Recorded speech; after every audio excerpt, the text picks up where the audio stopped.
quickly put my mic. But yeah, okay. Have we got any viewers joining me yet?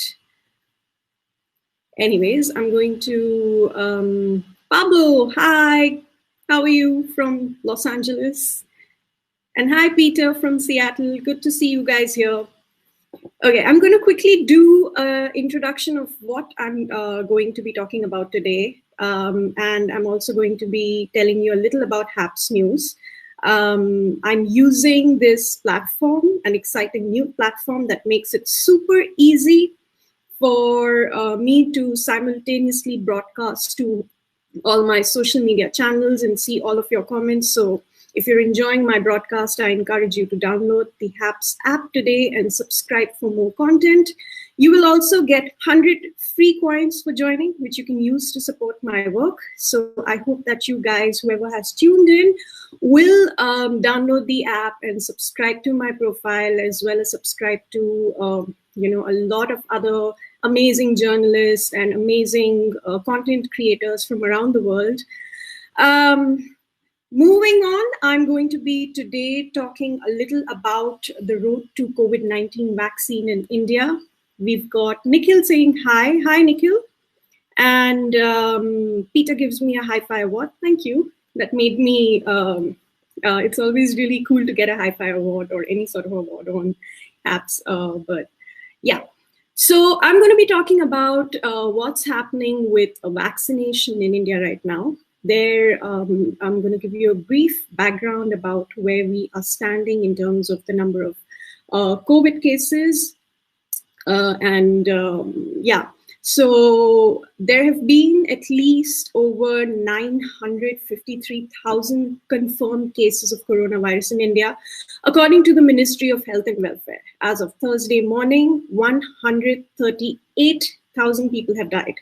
I'm going to be quoting the New York Times, which in its report says that India is one of the many developing nations where leaders feel they had no choice but to prioritize reopening and accept the risk of surging coronavirus infections. Yet, its public health system is severely strained, and experts believe it is likely to reach a breaking point as Prime Minister Narendra Modi's government continues to ease the nationwide lockdown. Initially, the country took some of the strictest measures anywhere to slow the spread of coronavirus, including placing all 1.3 billion citizens under a nationwide lockdown. And that happened in March, and we were all sort of sitting at home, and those measures were brutally hard for all of us, and especially for the poorest Indians, because some of the restrictions led to a lot of the migrant workers losing their jobs, and they were sort of figuring out how to go home. They were not able to pay their rents. And, it was one of the toughest time period that India has seen this year, apart from the impact of COVID-19. And some of these restrictions were lifted in early May to help revive the economy, including allowing construction and plantation work to resume and many shops to reopen. One could say that the lockdown could have been effective in keeping the numbers in control, but the bigger problem that hospitals and healthcare workers faced in the country were lack of beds in hospitals, oxygen supply. There were multiple issues with regards to how the bodies would be taken care of at the crematorium. As we've seen in several parts of the world, healthcare is where coronavirus has hit the hardest. And India's total caseload has now become the world's second largest. And, so far a large chunk of India's COVID-19 cases have come from 5 states. That's Maharashtra, Andhra Pradesh, followed by Karnataka, Tamil Nadu, and Uttar Pradesh. Quoting the New York Times again, public health experts have warned that the country's testing figures are still far too restricted, but capacity has been rising. According to Corona India Tracker website, as of December 3rd, 143,557,000 people have been tested so far, and over 1,111,000 cases have been reported. So the question here is, how do you bring the numbers down, and how do you vaccinate 1 billion people in India? Thank you, Peter. He says the lighting looks great. Yeah, I'm pretty happy with the lighting today. I think the morning setup makes it look very different. There are a few more comments, but unfortunately they are hidden. I'm not sure why, but yeah, I can't seem to be able to read them. That's right. So we're talking about vaccinating 1 billion people in India, and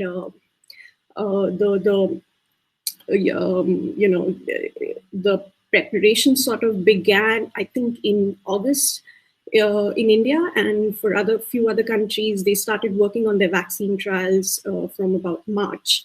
So, when it comes to making vaccine, India, is a powerhouse. There's no lack of ambition, and but vaccinating 1 billion people against COVID-19, it's there are a lot of questions. There are a lot of worries from everyone, from experts, from scientists, from a lot of journalists have been writing about it.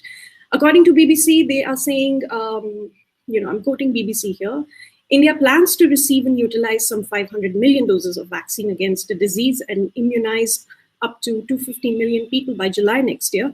In theory, these statements do sound extremely ambitious and promising, but the ground reality is that, and I quote, vaccinating 1 billion people, including hundreds of millions of adults for the first time against COVID-19, is going to be daunting and unprecedented challenge. Currently, a broad range of candidate COVID-19 vaccines are being investigated globally using various technologies and platforms. I'm going to give you a quick run through of all the vaccines that are under trial in India. Okay. So my colleague here is telling me that if any comment that's hidden, it's because it's filtered out as irrelevant or profane. So I hope that whoever is commenting here, please make sure that it's relevant and it's not profane. Otherwise, I will not be able to read and you will be blocked. Thank you for that. Nikhil says the rapid antigen testings are flawed. We did have the time to enable better mechanism. The total caseload could be more than 100 million. Yes, Nikhil, that is true. We have been hearing a lot of these reports where the testings have been flawed. There are a lot of issues going on when it comes to testing. The hospitals that are doing it, or the organizations, the labs that are doing it. There are reports that there's flaw in the accuracy. And of course, the numbers are being fudged. These reports have been there for quite some time. So yeah, on paper, we have a different number, but in theory, everybody is expecting the number of cases and the number of deaths to be much, much more higher than what we are seeing. So yeah, back to the vaccine, COVID-19 vaccines, which are under trial in India right now. We have, first we have the Covaxin. It's India's indigenous COVID-19 vaccine developed by Bharat Biotech in collaboration with the Indian Council of Medical Research, National Institute of Virology. This indigenous inactivated vaccine is developed and manufactured in Bharat Biotech's high containment facility. We also have Covishield, which is produced by the Serum Institute of India. I will be talking about Covishield later. The Indian Council of Medical Research are jointly conducting phase 2 and 3 observer-blind randomized control study to determine the safety and immunogenicity of Covishield. We have Zycov-D, which is which is currently in phase 1 trial, clinical trial, and it's endorsed by the Independent Data Safety Monitoring Board. And we have Sputnik, Dr. Reddy's Lab Limited and Sputnik LLC are jointly conducting multi-center phase 2 and 3 clinical trials. So Covaxin phase 3 trials have commenced in several parts in the country, including Haryana, West Bengal, Madhya Pradesh, and other states, and are also expected to begin soon. It is the largest clinical trial conducted for coronavirus vaccine in India. And I'm just going to put the picture up. I was working on a documentary in June, so those are the 2 images that I found of the vaccine trial in Haryana. We spent a day visiting the doctors and speaking to them about the trial and how it was going, and what was the sort of feedback that was coming from the volunteers. This was sometime in July, so they were still, not July, I think it was August, and they were still in phase 1. And yeah, so there is another comment.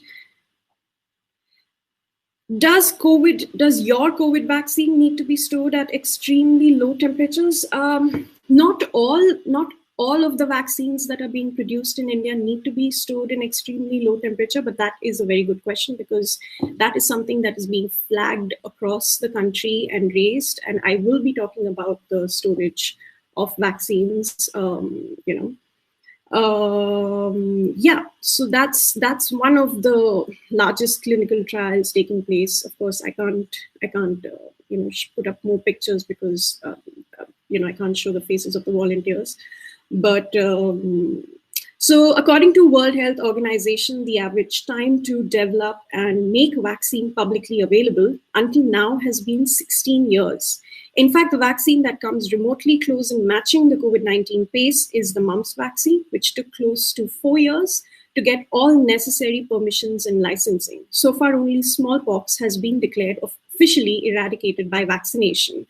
Globally, we do have emergency authorization given to Pfizer and BioNTech SE shots, and the United Kingdom is the first Western country to approve these COVID-19 vaccines. Pfizer and its German partners said in November that the shot, relying on novel technology called messenger RNA, was 95% effective in a final analysis of clinical trial data.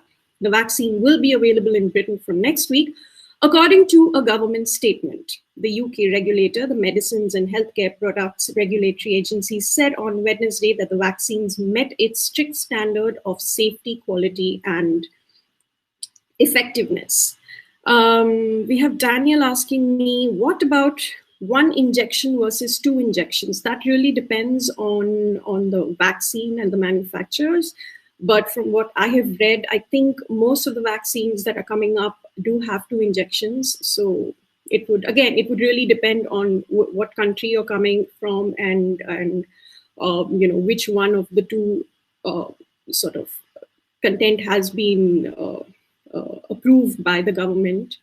And yeah, so yeah, that's one. In terms of, why the vaccine question is being, why everybody is suddenly talking about the vaccination process, it's, of course, after, United Kingdom approving, Pfizer and BioNTech, and that means that they're going to start the vaccination process much sooner than most of the countries right now. There seems to be like a competition of who gets the approval first, who is the first country to start the process. But there are few lapses in that. And, especially when it comes to the poorer countries, the developing countries, because even if they are getting access to vaccines, do they actually have the capabilities to distribute, to store, to vaccinate everyone at the ground level? Will it be, what's the cost of it? Will it be expensive? Will it be freely available? These are the questions people are asking. There are more than 55 million cases of the virus confirmed around the world, and more than 13 million deaths, 1.3 million deaths. Many hopes are pinned on the vaccine as a solution, but there are concerns. Like I said, poorer nations could be left behind.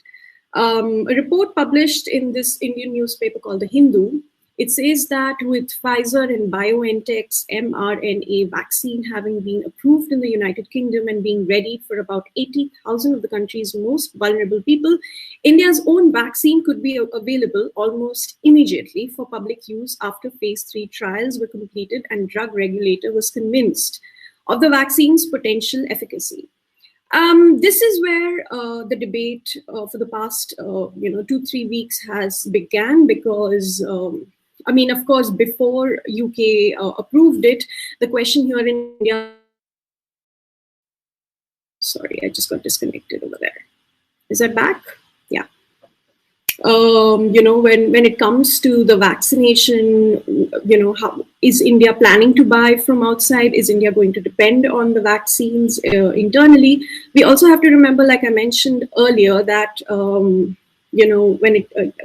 other countries were making their vaccines much earlier than India.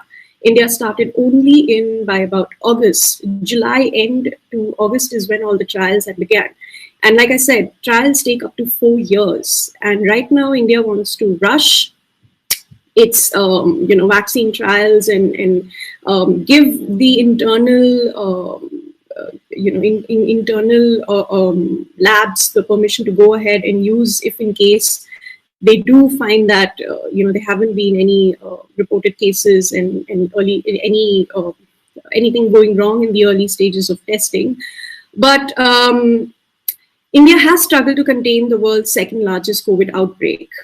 There are negotiations with the Serum Institute on vaccine pricing for countries' effort to emerge from the pandemic. New Delhi has set aside rupees 50,000 crore, that's about 6.7 billion, for vaccines. People with knowledge of the matter said last month. However, in September, the owner of Serum Institute argued that India would need at least 80,000 crore.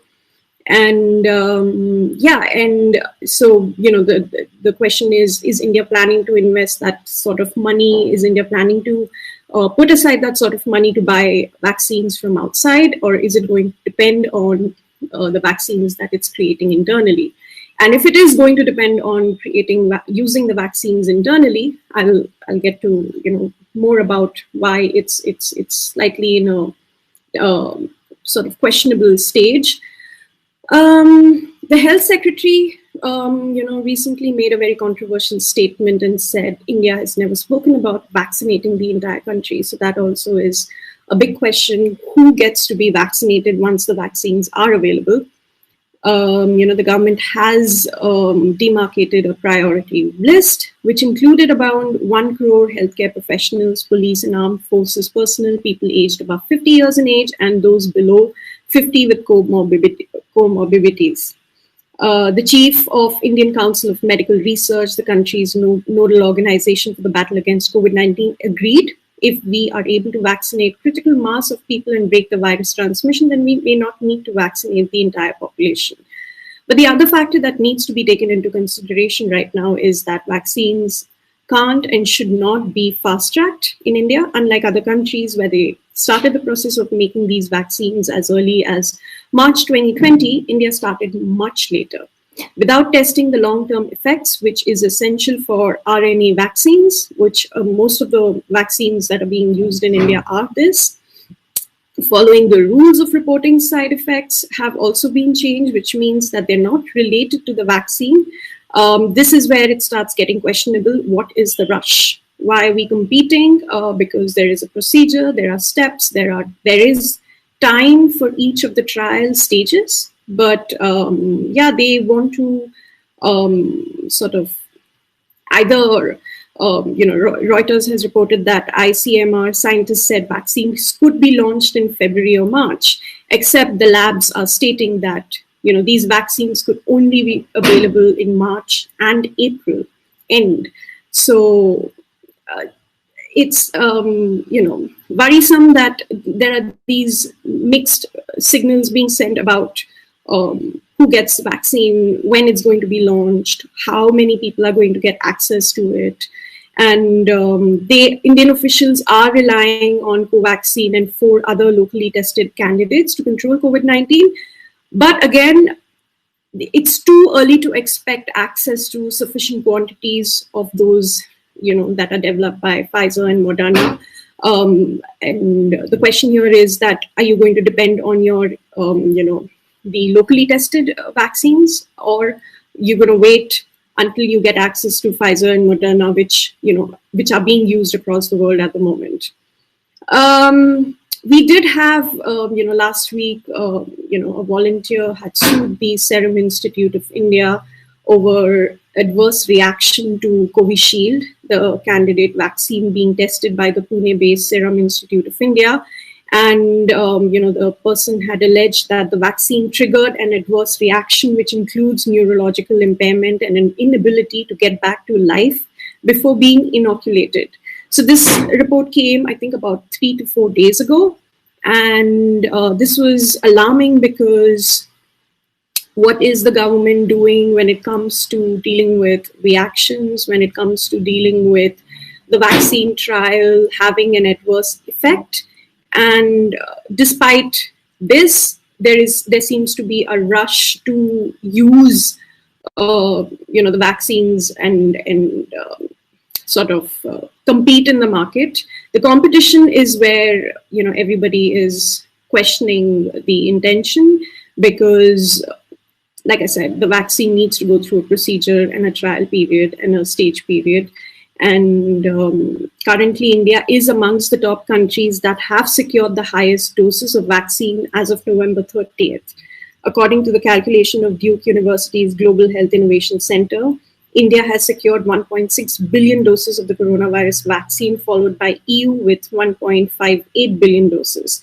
The US government has confirmed nearly 1.01 billion doses of COVID-19 potential vaccine. From choosing, there's so many numerous vaccine, to grappling with distribution, to identifying groups for early jabs, everything is a challenge. And, we seem to be underestimating the complexity of the exercise, as it will take at least a couple of years to get half of the Indians vaccinated.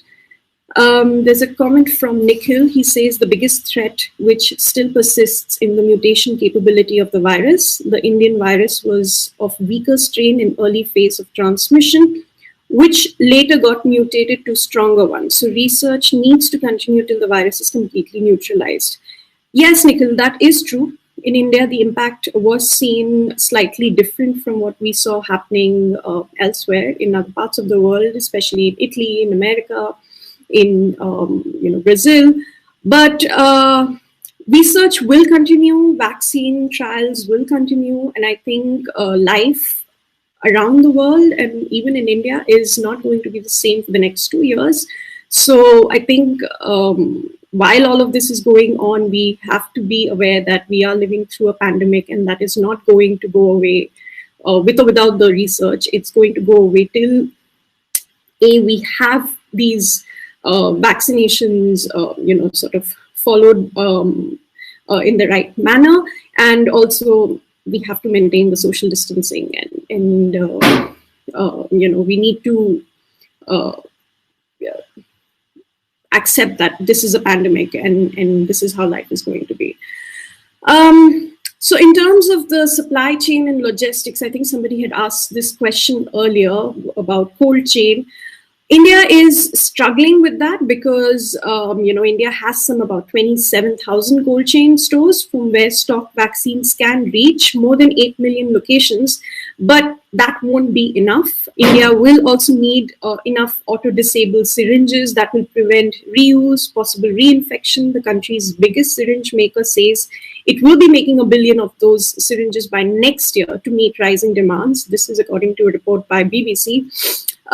So yeah, the cold chain is a big concern. If India is planning to go ahead and purchase such large number of vaccines from distributors around the world, or go ahead and use its own internal lab created vaccines, the question will be supply chain and logistics, which again seems to be not the focus, or reached its pre-planning stage that it should have by now.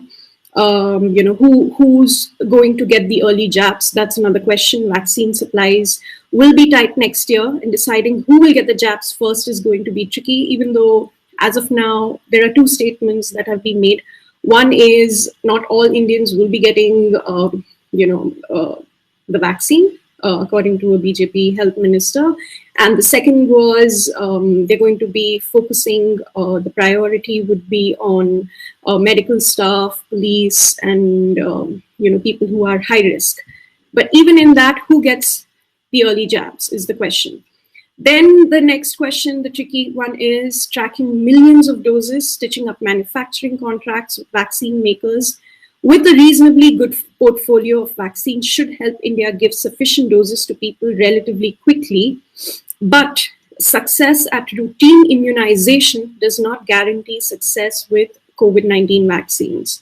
So yeah, these are certain challenges that have been flagged and raised when it comes to the COVID vaccine challenges in the country, and how they are going to be using these is the question, and how they're going to be distributing, how they're going to be ensuring that the poorest of the poor in the country get free access to vaccine is another question. Peter says, great comments and questions from Nikhil. Great to have you on HAPS. I agree with Peter. Thank you, Nikhil, for your questions. There's a okay, I don't need to read that comment because it's not relevant to what we are discussing here. But yeah, so that's the wrap from me on the COVID-19 vaccine in India. The question is, who gets it first, when we get it, and how are we going to deal with it? Does India have enough money to buy the vaccines that they are promising? And if once you do get access to the vaccines, if you're using from other countries, are you going to be able to distribute them and ensure that citizens in the country get it? And yeah, so that's the wrap from my side. Thank you for joining in. I hope that you will continue to subscribe to my channel and watch my reports. I will be coming every week, and we'll be covering a topic that's relevant to India so that viewers from around the world can get a glimpse of what's happening this side. And thank you to everybody for your comments and for your awards that you've given me. And it was good to be live on HAPS, and I will see you again next week. Bye.